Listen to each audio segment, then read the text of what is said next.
આપણે વરસાદમાં ખાવાની મજા આવે એવા બનાવીશું ઓનિયન પકોડા। વરસાદ પડી રહ્યો છે અને આજે આપણે વરસાદમાં ખાવાની મજા આવે એવા ઓનિયન પકોડા બનાવીશું। એના માટે અહીંયા તમે જોઈ શકો છો આપણે ઓનિયનને ફોતરા ઉતારી સમારી અને બે ભાગ કરી લેવાના। અને આ ઓનિયનના પકોડા બનાવવા માટે આપણે ઓનિયનના લચ્છા બનાવવા પડશે। એના માટે આપણે આ સફેદ ભાગ કાઢી લઈએ એટલે આ ઓનિયનને કટ કરવાની છે। બધી જ ઓનિયનને હું આવી રીતે એકદમ પતલા પતલા સાવ પતલું લચ્છો નીકળવો પડે એ રીતે આપણે એના લચ્છા બનાવીશું। એકદમ સિમ્પલ અને સહેલામાં સહેલી રીત છે। ખરેખર બહુ ફટાફટ એકદમ સરસ મજાના આપણા આજે આ ઓનિયન પકોડા બનીને રેડી થઈ જશે। જેમ આ ઓનિયન પકોડા બનાવવા માટે તમે એકદમ પતલા પતલા લચ્છા બનાવશો એમ બહુ સરસ બને છે। અમારા ઘરમાં આ સૌ કોઈના ફેવરિટ છે કારણ કે આનો ટેસ્ટ બહુ સારો આવે છે। વરસાદ હોય ને ત્યારે આપણે થોડું ચટપટું ને તીખું ખાવાનું મન થતું હોય છે।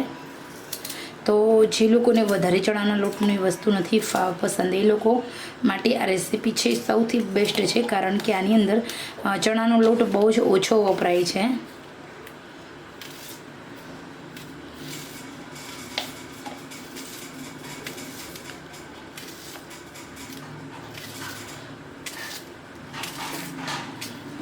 ખાસ તો જે મસાલો કરવાનો છે એની જ ખૂબી છે અને આપણા આ લચ્છા પકોડા એકદમ ક્રિસ્પી તો એના માટે હું એક બીજી વસ્તુ પણ ઉમેરવાની છું જેનાથી તમારા આ લચ્છા પરોઠા બહુ જ ક્રિસ્પી બને છે।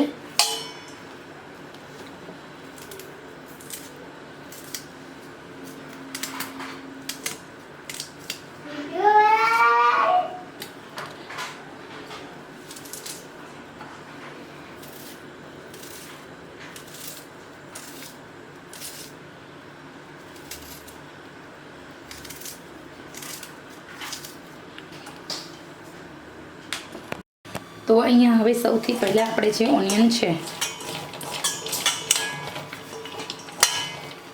એને હળવા હાથે છૂટી પાડી દઈએ।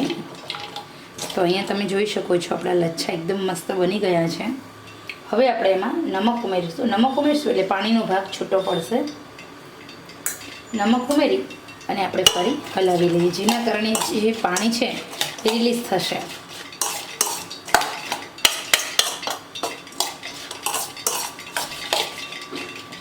હવે હળદર ઉમેરીએ, લાલ મરચું ઉમેરીશું, નમક પહેલાં ઉમેર્યું એટલે અત્યારે એ રીતે ગરમ મસાલો ઉમેરી દઈએ। ગરમ મસાલો કોઈ પણ લઈ શકાય છે।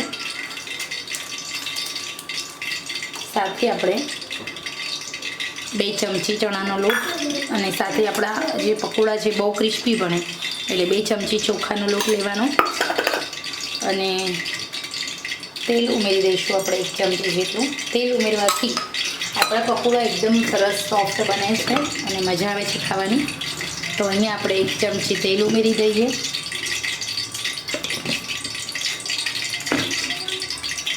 સાથે થોડું કાચું જીરું ઉમેરીશું અને આપણે હલાવી લઈશું। હા,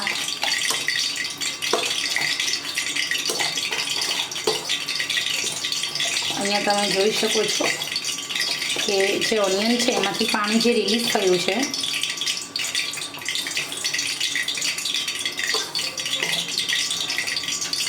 એટલે આપણે બહુ વધારે એમાં પાણી નહીં ઉમેરવાનું। જરૂર પડે તો માત્ર 1 જ ચમચી ઉમેરવાનું।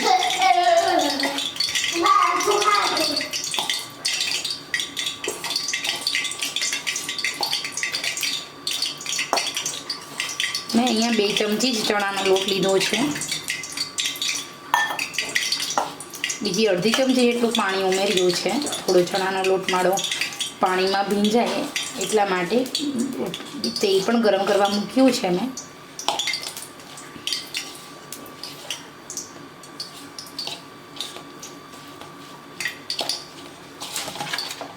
તો અહીંયા પકોડા બનાવવા માટેનું આપણું ઓનિયનનું જે બેસન હોય ઓનિયન પકોડા માટેનું એ રેડી થઈ ગયું છે, તમે જોઈ શકો છો।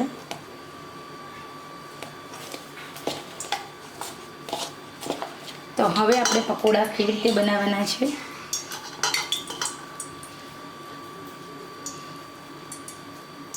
પાણીવાળો તેલવાળો હાથ નથી કરવાનો, એમ જ તમારે આ રીતે બોલ્સ બનાવી લેવાના છે. અહીંયા આપણે બધા જ પકોડા છે એના બોલ્સ રેડી કરીશું.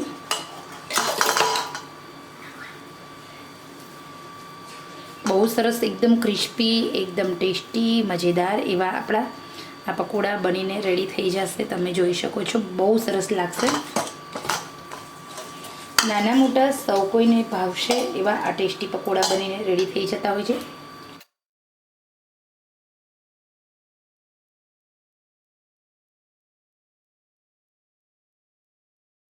આ બાજુ તેલ પણ ગરમ થઈ ગયું છે અને આ રીતે આપણે અહીંયા છે ઓનિયન પકોડા માટેનું ગોળ ગોળ રેડી કર્યું છે. આપણું તેલ એકદમ ફટાફટ આ રીતે હોવું જોઈએ. આપણે ગેસની આંચ એકદમ સ્લો નથી રાખવાની, ફૂલ આંચે જ આપણે આ પકોડાને તળીશું. તેલમાં જ્યાં પણ જગ્યા હોય એ આરામથી તમે તળી શકો છો. આ પકોડા આપણે બે રીતે બનાવીશું. એક આવું રીતે ગોળ પણ બનાવી શકો છો અને બીજી રીત પણ હું તમને શીખડાવીશ.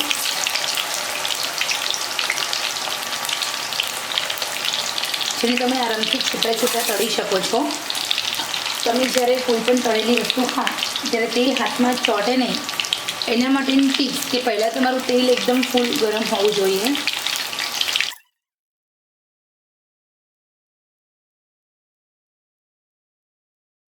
આપણે પકોડાને સૌથી પહેલાં તો તમારે થોડી ફૂલ આંચે તળવાના છે. આપણા પકોડા 50% તળી જાય એટલે ગેસની આંચ એકદમ મીડિયમ કરવાની છે અને પછી મીડિયમ આંચે તળવા દેવાના છે. આ પકોડા બહુ ટેસ્ટી બને છે.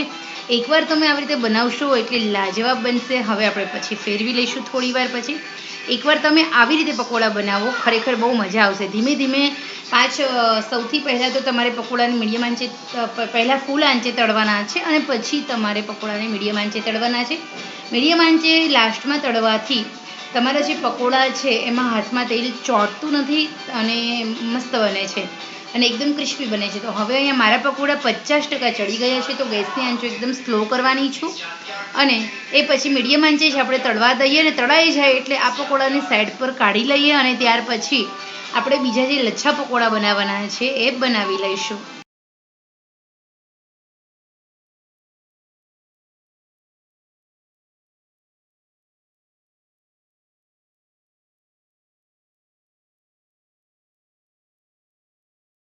આપણે પકોડા બોલ્સ છે એ તળાઈ રહ્યા છે, તમે જોઈ શકો છો. એક એક બધા જ પકોડાને તેલ નિતારી અને પ્લેટમાં કાઢી લઈશું અને ત્યાર પછી આ પકોડા તળાઈ જાય એટલે આપણે લચ્છા પકોડાને તળી લઈએ.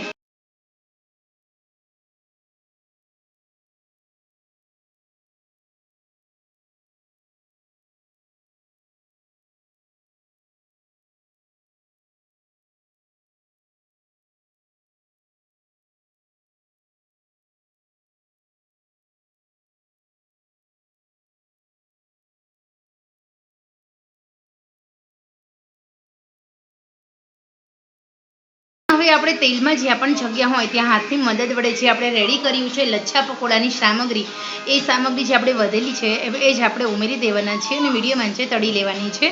સૌથી પહેલાં તમારે ગેસની આંચ ફૂલ રાખવાની, એ પછી તમારે ગેસની આંચ થોડી સ્લો ટુ મીડિયમ રાખવાની છે અને આ જ રીતે બધા જ પકોડાને આપણે તળી લેવાના છે. ઓછામાં ઓછો 4 થી 5 મિનિટ મીડિયમ આંચે તળશો એટલે ટાઈમ થતો હોય છે, પરંતુ આ પકોડા પણ બહુ ટેસ્ટી લાગે છે.